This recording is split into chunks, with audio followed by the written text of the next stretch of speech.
안녕하세요. 건강지킴이 닥터 MBC 정다은입니다. 질환에 관한 다양한 궁금증 여러분의 입장에서 꼼꼼하게 짚어드리겠습니다. 단순한 색소 침착이라고 생각하기 쉬운 기미는 다양하고 복합적인 원인에 의해 생길 수 있는데요. 하지만 정확한 원인을 찾고 제대로 관리하는 것이 건강한 피부를 유지하는 방법입니다. 더구나 기미는 한 번 생기면 깨끗하게 없애는 것이 쉽지 않기 때문에 평소 생활 습관 관리 및 사전 예방이 매우 중요한데요. 그래서 오늘은 레브 의원 권혁정 원장과 함께 기미에 대해 자세히 알아보겠습니다. 일반적으로 기미는 얼굴에 나타나는 갈색 혹은 검은 반점 등 피부 문제 중 하나라고만 생각합니다. 하지만 기미는 개인의 피부 상태를 알려주는 중요한 신호이기 때문에 정확한 원인을 파악하는 것이 중요한데요. 그래서 오늘은 레브 의원 권혁정 원장과 함께 기미에 대해 자세히 알아보겠습니다. 네, 원장님 안녕하세요. 네, 안녕하세요. 네, 우선 누구나 그렇듯 이 잡티 없는 깨끗한 피부 꿈이잖아요. 대표적인 색소인 기미, 이 기미가 정확히 어떤 건가요? 먼저 기미에 대해서 정의를 말씀드리자면 기미는 얼굴 양측에 주로 대칭적으로 나타나는 갈색 반점을 의미합니다. 네. 주로 보면은 남성분들보다는 여성분들에게 주로 나타나고 연령대도 30대에서 50대에서 주로 발병하는 것으로 알려져 있습니다. 이런 기미는 주로 생성되어 있는 색소의 위치에 따라서 표피성 기미, 진피성 기미로도 나눌 수 있는데요. 흔히들 말씀하시기로는 표피성 기미를 겉기미, 또 진피성 기미를 속기미라고도 말씀하시기도 합니다. 실제로 진료실에서 뵙게 되는 분들의 대부분은 어느 정도 진행된 기미의 형태로 오시기 때문에 그 둘 다가 있는 복합성 기미의 경우가 대부분입니다. 네, 기미로 스트레스 받는 분들도 많으실 것 같은데 이 기미는 왜 생기는 거예요?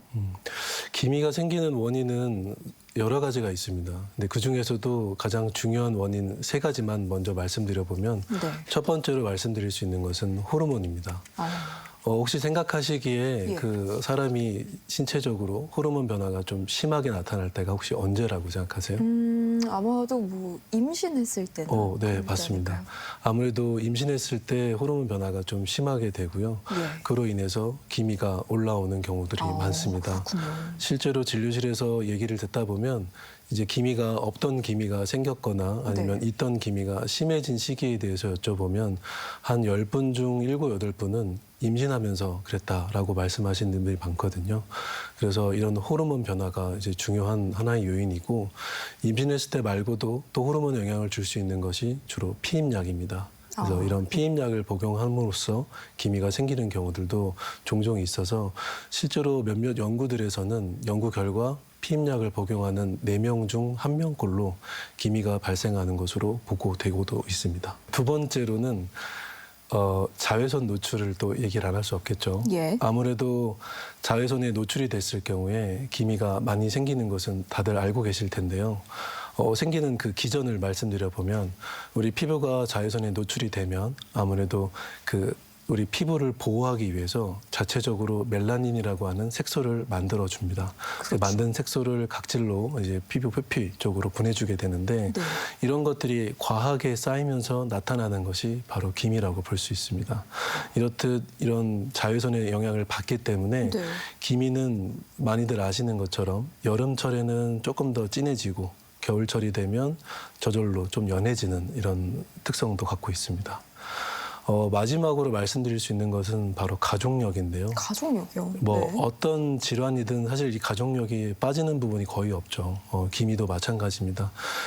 임신도 안 했고 나는 바깥 활동도 잘 안 한다. 하지만 기미가 생긴 분들도 종종 뵐 수 있거든요. 네. 이런 분들은 아무래도 그런 유전성을 갖고 있기 때문에 남들과 똑같은 자외선 노출을 받고 하셔도 남들보다 더 많이 기미가 생길 수 있는 거죠. 그래서 이렇게 세 가지 정도를 가장 중요한 원인이라고 말씀드릴 수 있을 것 같습니다. 예, 이 세 가지 원인을 좀 기미의 원인으로 짚어주셨는데 기미 외에 피부에는 또 어떤 색소 질환들이 생길 수 있나요?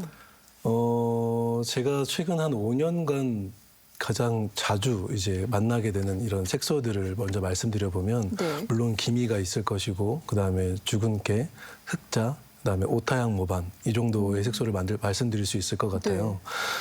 기미가 있어서 왔어요라고 해서 직접 뵙고 나면 사실 기미가 아닌 경우가 한 절반이 그래요? 넘거든요. 그래서 이런 부분에 대한 그 구분을 정확히 아시는 것도 많이 도움이 될 것 같은데요. 네. 먼저 주근깨에 대해서 말씀드려 보면 네. 주근깨의 특징은 작고 경계가 뚜렷하면서요 갈색의 반점으로 올라옵니다.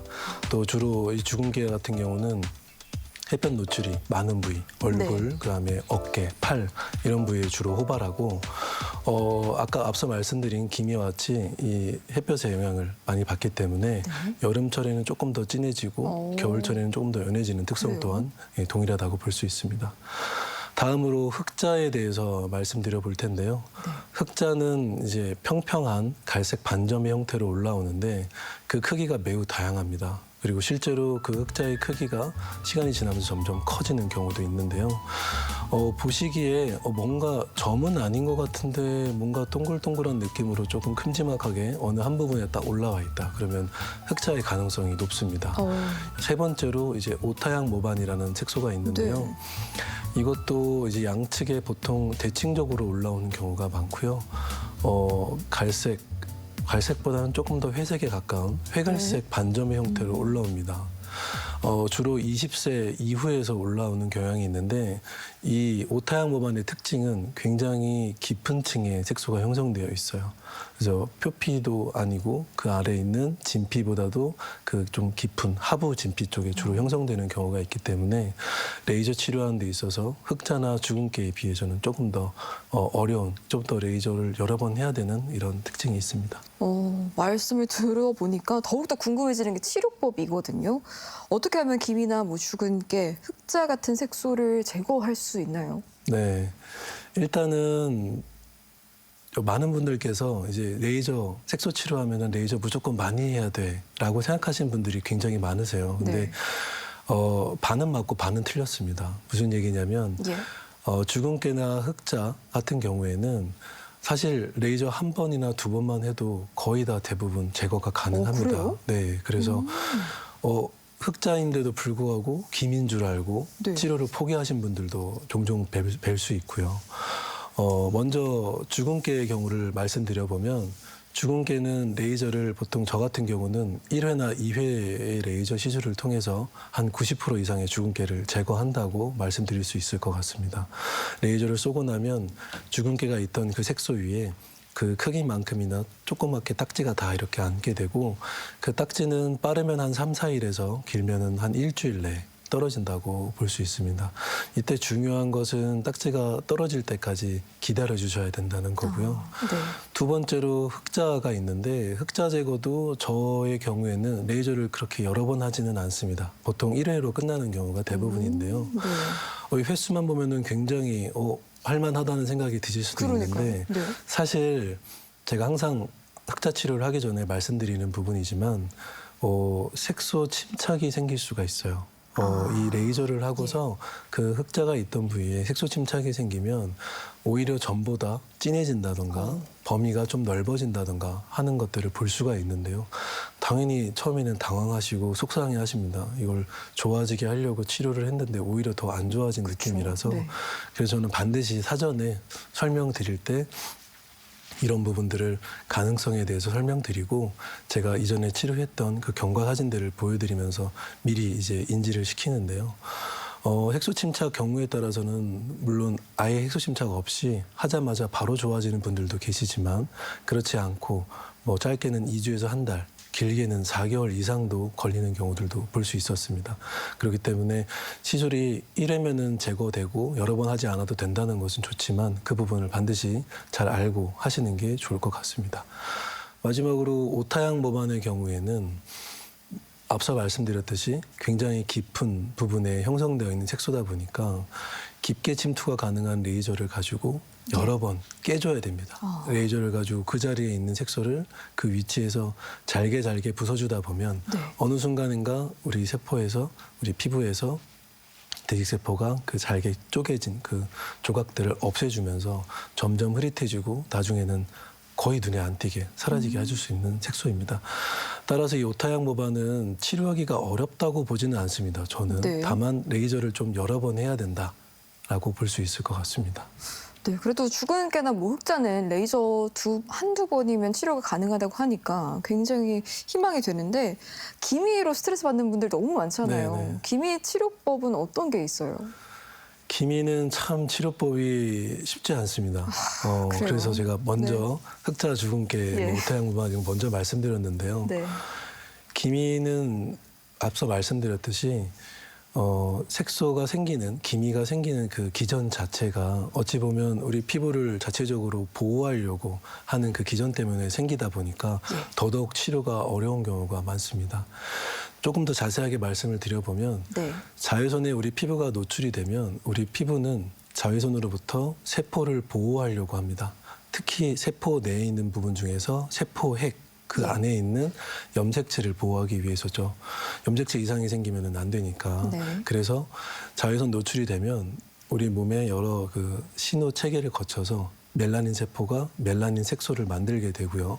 그 만들어진 멜라닌 색소를 멜라노좀이라는 주머니에 담아가지고 각질 형성 세포라고 하는 애들한테 전달을 해줍니다. 그러면 걔들이 네. 그걸 받아가지고 어떻게 하냐면 진짜 너무 신기하게 세포핵 그 위쪽에 이렇게 마치 모자를 씌우듯이 이렇게 아하. 캡을 씌우는 형태로 보호를 해줍니다.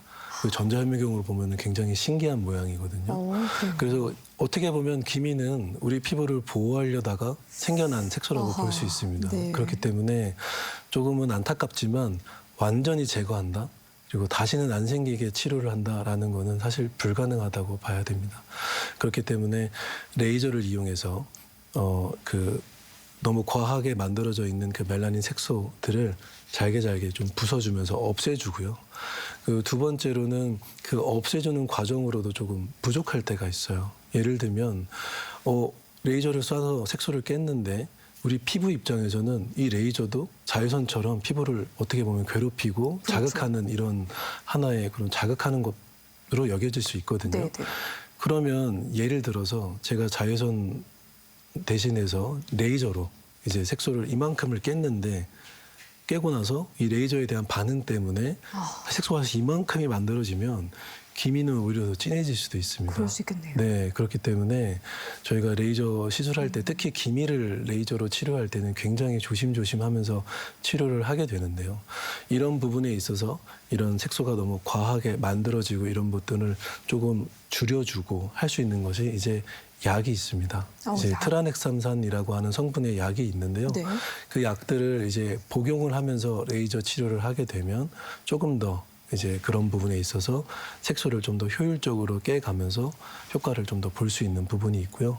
바르는 연고 중에서도 뭐 그런 제품들이 나온 것들이 있습니다. 색소들을 조금 더 연하게 해주고 좋아지게 해줄 수 있는 제품들이 있어서 그런 바르는 제품들을 통해서 효과를 좀 보조적으로 받기도 하고요. 마지막으로 요즘에 최근 들어서 기미 치료에 있어서 각광받고 있고 주목받고 있는 부분이 있는데요. 네. 바로 기저막이라고 하는 부분입니다. 제가 지금 앞서 말씀드리면서 표피, 진피 얘기를 몇 번 드렸는데요. 이 피부를 나누는 층입니다. 가장 겉에가 표피고 그 아래가 진피, 이제 그 아래 이제 지방층 이렇게 있게 되는데 네. 표피와 진피를 나누고 있는 얇은 막이 있어요.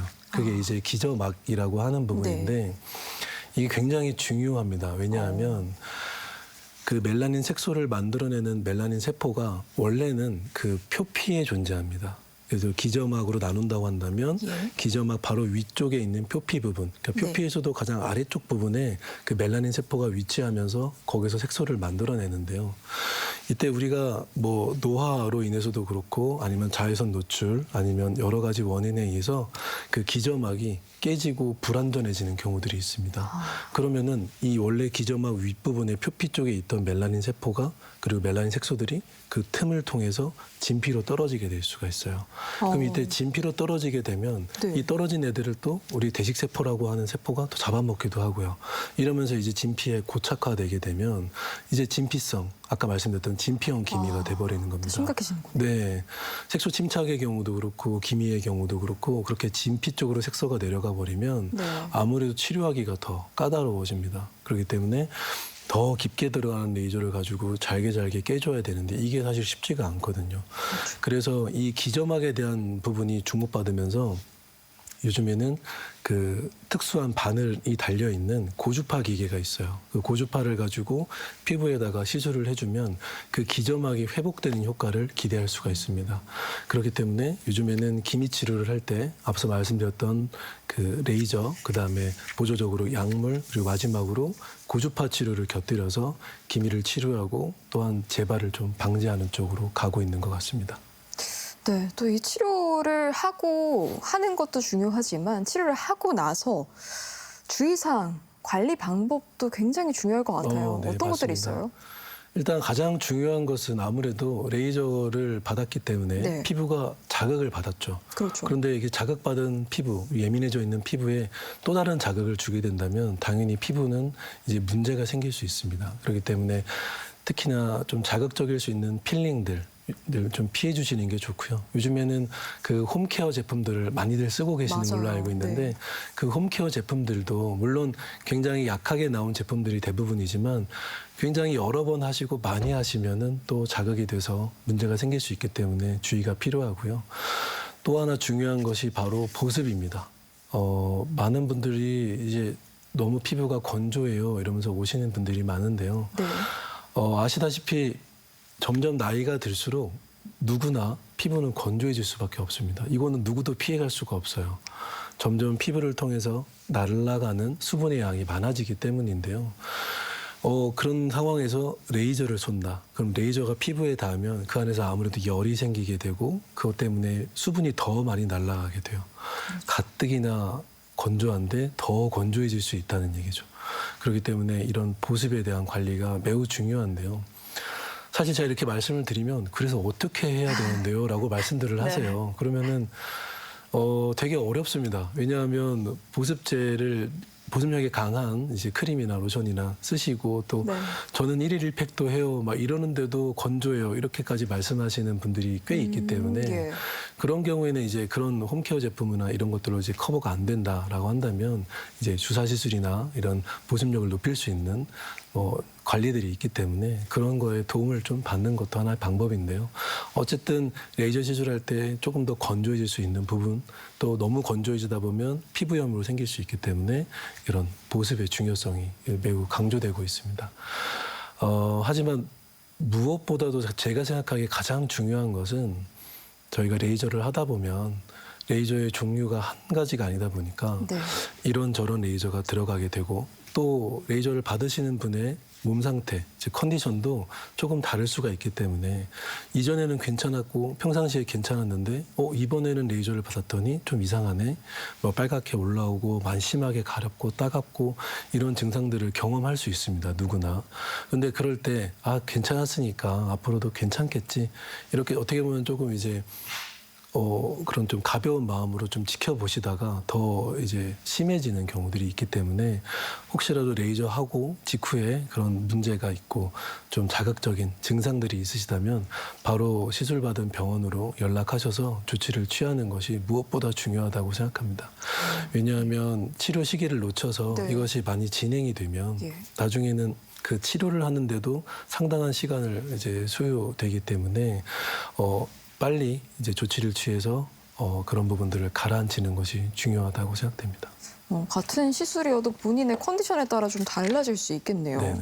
네, 또 보니까 폐경 이후에 저절로 기미가 좋아진다고 치료를 안 하시는 분들도 계시더라고요. 네, 맞습니다. 이건 진짜예요? 이론적으로는 맞는 말이라고 볼 수 있어요. 그래요? 왜냐하면 아까 말씀드렸던 기미의 원인 중에 네. 호르몬을 제가 첫 번째로 말씀드렸었는데요. 맞아요. 폐경 이후라고 한다면 여성분들이 이제 생리를 안 한다는 건데 예. 아무래도 이론적으로는 호르몬의 그런 변화가 줄어들기 때문에 이제 있던 기미가 없어지고 좋아지는 경우가 있을 수 있습니다. 실제로도 그렇게 좋아지는 경우들을 볼 수 있어요. 하지만 중요한 것은 다 그렇지는 않습니다. 모든 분들이 다 이제 폐경하고 다 기미가 좋아지는 것은 아니기 때문에 나는 이제 좋아지겠지 이렇게 그냥 기다리시는 것보다는 네. 정말 심하다면 치료를 적극적으로 받으시는 것을 추천드리고요. 특히나 요즘에는 갱년기, 폐경 이후에 그런 여성 호르몬제를 이용한 호르몬 요법을 진행하시는 분들이 많다 보니까 오히려 더 그 이후에 기미가 생기고 더 심해지는 분들도 종종 뵐 수 있습니다. 그런 분들은 실제로 레이저 치료를 해도 쉽게 좋아지지 않는 경우들이 있어요. 그래서 그런 부분들도 참고하시는 게 중요합니다. 예, 기미가 한 번 생기면 완전히 없애는 게 어렵다고 하니까 그냥 안 생기는 게 최고일 것 같거든요. 네. 기미를 예방하기 위한 꿀팁 어떤 게 있어요? 뭐 사실 많은 분들이 이미 답은 알고 계실 것 같아요. 예. 아무래도 자외선 노출을 최대한 피하는 거죠. 아무래도 실제로 진료를 하다 보면 많은 분들이 이제 저한테 많이 물어보세요. 원장님 뭘 하시길래 이렇게 피부가 그러니까 피부 정말 좋으세요. 네, 뭐 하얗냐, 뭐 네. 좋냐 이렇게 많이들 물어보시는데 제가 생각하기에 저는 제가 일을 하다 보니까 네. 저희 보통 늦게까지 일을 하거든요. 그러면은 햇볕을 못 봅니다. 그래서 이제 저는 제가 햇볕을 못 봐서 그래요라고 자외선 차단이 말씀을 완벽히 되시는군요. 제가 의도치 않게 네. 햇볕을 못 보다 보니까 그런 부분이 좀 있지 않나 싶고요.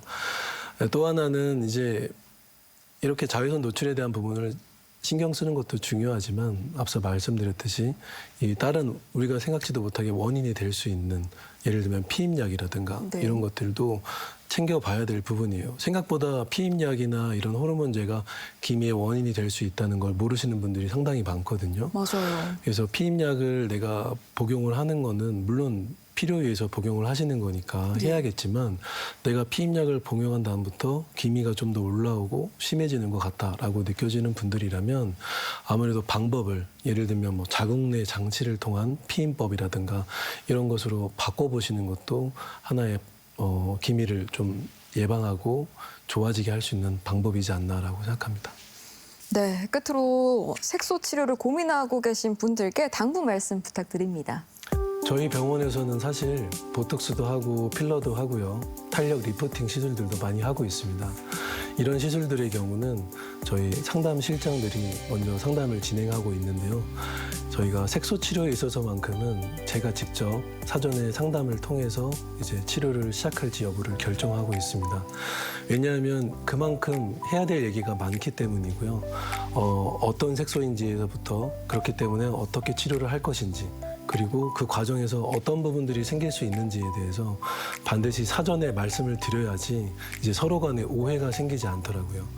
아무래도 진행하다가 생긴 부분에 있어서 이거 원래 그럴 수 있는 부분입니다라고 말씀드리면 들으시는 분들도 조금은 이제 와닿지 않아 하시는 것 같고 그래서 불필요한 서로 간의 오해를 피하기 위해서 아무래도 직접 시술을 하고 있는 거는 저기 때문에 제가 그런 부분에 있어서 좀 자세하게 좀 시간이 좀 들더라도 자세하게 설명드리고 시작을 하고 있습니다. 이렇듯 이 색소 치료는 사실 간단한 문제는 아니고요. 특히 기미 같은 경우는 더욱더 그렇습니다. 이렇게 쉽지 않고 진단도 쉽지 않고 치료도 쉽지 않은 부분인데 요즘에는 많이 정보들이 많다 보니까 많은 분들이 그런 일부분의 정보들을 보시고 내 얼굴에 있는 색소를 잘못 생각하시고 오해하시는 분들이 꽤 많아요. 그렇기 때문에 혼자서 판단하지 마시고 반드시 어떤 색소로 인해서 내 얼굴에 있는 색소로 인해서 내가 스트레스를 많이 받고 있다면 전문가와의 상담을 통해서 그 색소가 어떤 건지 정확하게 진단을 받으시고 그에 따른 적절한 치료를 받으시는 것을 추천드립니다. 네, 이 시간에는 레브 의원 권혁정 원장과 함께 기미에 대해 알아봤습니다. 네, 원장님 오늘 말씀 고맙습니다. 감사합니다.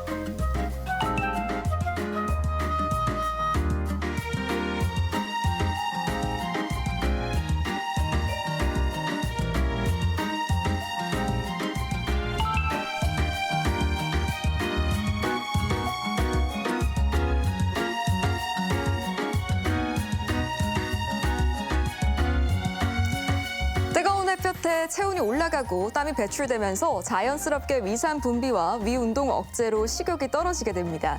그래서 우리 조상들은 여름철에 식초가 들어간 냉면과 냉국을 즐겨 먹었는데요. 식초가 무더위로 지친 몸을 깨어나게 하고 입맛을 되살아나게 하기 때문입니다. 그리고 식초는 이뇨작용을 통해 몸속의 노폐물을 배출시키고 혈당 조절을 통해 지방 축적을 막기 때문에 다이어트에도 도움이 되고요.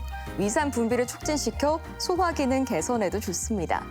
또 식초에는 세균과 바이러스의 번식을 억제하는 효과가 있는데요. 그래서 음식에 상하는 것도 방지해주고요. 냉장고 내부에 생기는 냄새 제거에도 도움이 되기 때문에 주방 청소에도 활용해 보시면 좋을 것 같습니다. 그리고 이 밖에 건강과 관련해서 궁금증 있다면 전주 MBC 홈페이지에 질문 남겨주시기 바랍니다. 닥터 MBC가 여러분의 궁금증을 풀어드리겠습니다. 저희가 준비한 소식은 여기까지고요. 다음 주 이 시간에 다시 찾아뵙겠습니다. 고맙습니다.